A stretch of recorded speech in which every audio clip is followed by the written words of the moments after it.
Assalamualaikum warahmatullahi wabarakatuh. Halo semuanya. Pada kesempatan kali ini, kelompok kami akan membawakan sebuah presentasi mengenai human robot terkait implementasi dan efektivitasnya dalam konsep smart home yang berbasis IoT. Sebelumnya, presentasi kali ini akan dibawakan oleh saya dan juga teman-teman saya. Yang pertama ada Hairunisa Zikri, kemudian ada Muhammad Ismail Azmi, lalu ada Muhammad Raza Titian, dan saya sendiri Petrus Arya Cekalia Ramli. Mungkin belum terbayang beberapa puluh tahun lalu, sebuah ide mengenai perangkat-perangkat yang bisa bekerja secara sinergis apabila terhubung dengan internet. Dan itulah yang dimaksud dengan Internet of Things. Pada presentasi kali ini, kita akan membahas lebih lanjut seperti apa sih IoT itu, kemudian berbagai implementasinya dalam konsep smart home, dan terkhusus bagaimana human robot dapat bekerja dalam konsep smart home ini. Dalam jurnal tinjauan pustaka, kami membahas mengenai penelitian yang sudah pernah dilakukan oleh beberapa peneliti tentang human robot dan konsep smart home. Konsep smart home berbasis Internet of Things memiliki kelebihan dan kekurangannya. Implementasi human robot akan menjadi salah satu upaya untuk memperbaiki kekurangan yang ada dalam konsep smart home. Banyak perilaku atau aktivitas yang dapat dilakukan oleh human robot. Kami di sini akan mengidentifikasi peran dan efektivitas human robot dalam konsep smart home. Sebelum kita membahas lebih dalam, mari kita overview materi kita terlebih dahulu. Yang pertama, kita akan membahas bagaimana perkembangan IoT. Yang kedua, kita juga akan membicarakan apa itu yang disebut smart home dan human robots. Dan kita juga akan membahas mengenai implementasi dan efektivitas human robot dalam smart home.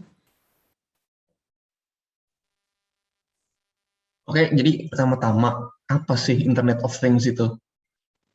Jadi IoT atau Internet of Things adalah perangkat-perangkat yang terintegrasi dalam jaringan internet. Ini mungkin bahasanya agak sulit dimengerti, jadi secara simpelnya Internet of Things adalah perangkat-perangkat yang saling terhubung melalui internet.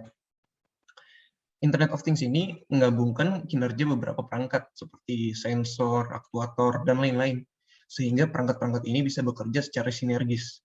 Nah, ketika perangkat ini sudah terhubung dan bekerja secara sinergis, ini memungkinkan kita untuk membuat sebuah sistem cerdas dengan perangkat-perangkat yang bisa menjalankan fungsinya secara otomatis. Nah, sekarang lanjut ke pengertian human robot.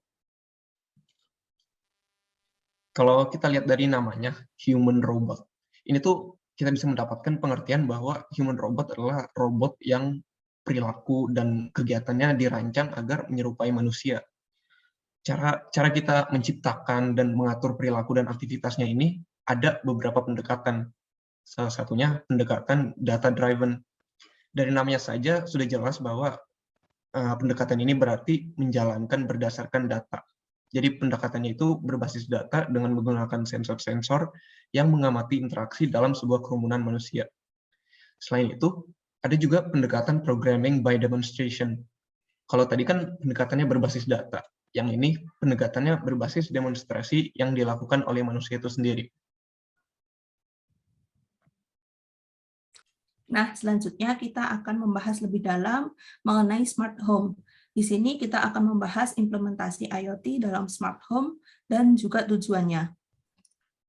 Nah, apa sih smart home itu? Smart home adalah sebuah rumah di mana peralatan-peralatan yang ada di dalamnya itu terhubung melalui internet, sehingga memungkinkan kita untuk mengontrol perangkat-perangkat tersebut dari jarak jauh. Kemudian tujuan dari smart home ini memudahkan pekerjaan manusia, di mana smart home ini tuh bisa melakukan pekerjaan-pekerjaan repetitif sederhana seperti mematikan dan menyalakan lampu, serta berbagai alat elektronik lainnya. Dan juga smart home ini memiliki tujuan untuk efisiensi energi. Selanjutnya, kita akan membahas mengenai implementasi human robot dalam konsep smart home. Human robot dalam hal ini berperan sebagai perangkat yang akan membantu kebutuhan manusia. Human robot tersebut akan disambungkan dengan jaringan yang juga akan menghubungkan seluruh perangkat smart home tersebut. Dia juga akan dilengkapi dengan voice recognition untuk mempermudah penghuni rumah apabila ada yang menderita disabilitas fisik dan atau lansia. Pada pembahasan sebelumnya, sempat disinggung mengenai tujuan dari smart home sendiri, di mana smart home memiliki tujuan untuk efisiensi energi. Ambil contoh sederhana seperti yang sudah disebutkan oleh Nisa tadi, mengenai lampu cerdas atau smart light bulb, di mana lampu ini memiliki kinerja yang bisa mati dan nyala secara otomatis ketika mendeteksi adanya pengunjung atau penghuni atau orang di dalam ruangan tersebut. Untuk rumah skala besar memerlukan perkiraan energi sebesar 1440 kWh, sementara untuk rumah skala kecil 289 kWh. Itu baru sebuah sistem sederhana ya untuk mematikan dan menyalakan lampu. Bagaimana dengan kelengkapan peralatan IoT yang lain seperti membuka dan menutup pintu garasi, otomatisasi televisi mungkin ketika sudah tidak digunakan bisa langsung mati sendiri. Itu tentu memerlukan lebih banyak lagi perangkat-perangkat IoT. Dan dalam grafik ini dilihat sebuah proyeksi tentang berapa banyak perangkat IoT nantinya diperkirakan pada tahun 2025. Nah, dalam pergerakan grafik tersebut terlihat ternyata terjadi peningkatan yang eksponensial pada perangkat IoT sampai tahun 2025. Peningkatan ini tentu saja sejalan dengan kebutuhan energi tambahan, yang mana tujuan awal untuk meminimalisir pemakaian energi yang akhirnya terbuang, tapi perangkat-perangkat ini juga membutuhkan energi tambahan.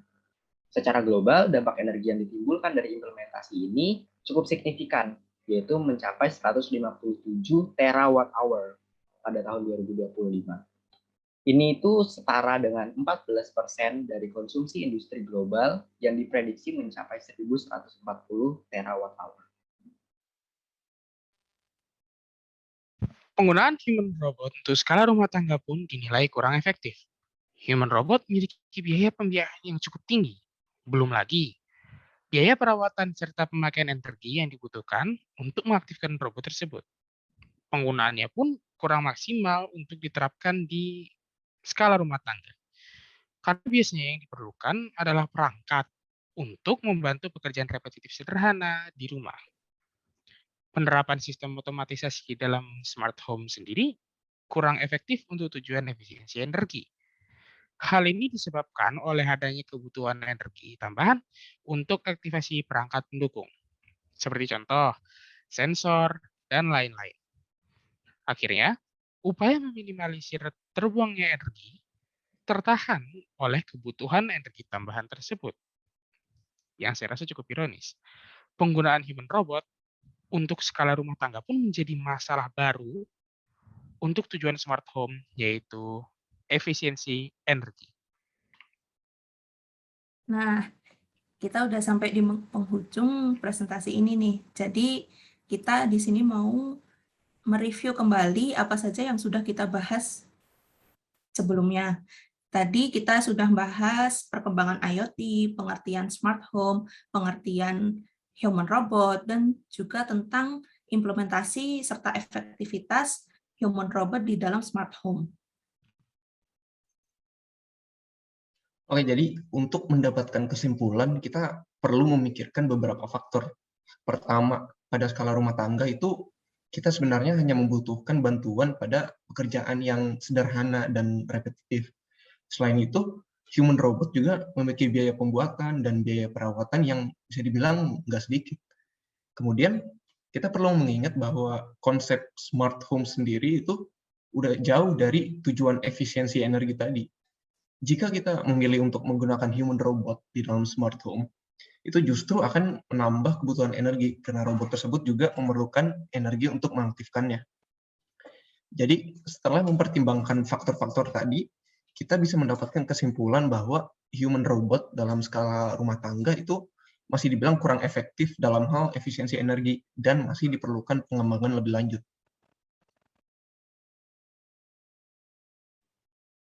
Itulah teman-teman pembahasan kita mengenai IoT, smart home dan juga implementasi human robot dalam smart home sendiri yang berbasis IoT.